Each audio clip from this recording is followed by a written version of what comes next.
来，乡亲啊，继续来看这个会致癌的苏丹红辣椒粉。高雄市卫生局佫查出有34000多公斤，流向着7个县市、14间的业者，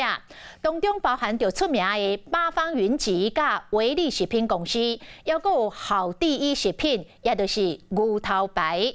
不过，八方云集提出着检验的报告甲报关的资料来澄清讲，因的辣椒粉甲违规的产品根本生做无共款。八方云集背回讲，因并无买到苏丹红辣椒粉，也毋过随后佫来解喙，讲会配合着高雄市卫生局来调查。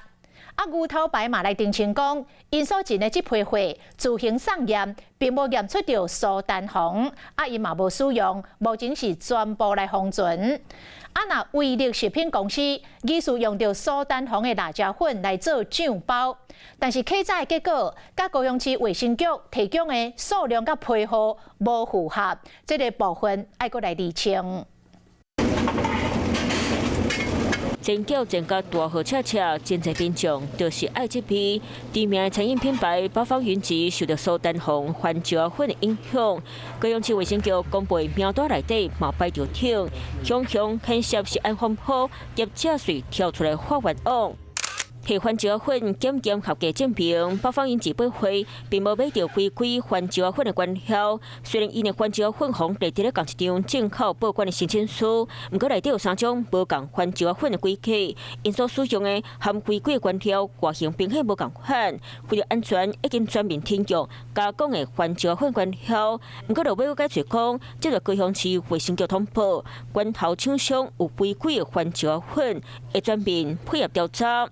一箱酒料包全部被封起来，知名的威力食品公司嘛，方点名敢若用着苏丹红番椒粉来制作泡面内底酒料包。不过，中华关卫生局到场一个查，发现资料无对同。进口商提供给高雄市政府的文件资料，或者是系统勾稽起来，都跟现场机场没办法吻合，它场内的可能的产品，先暂时下架，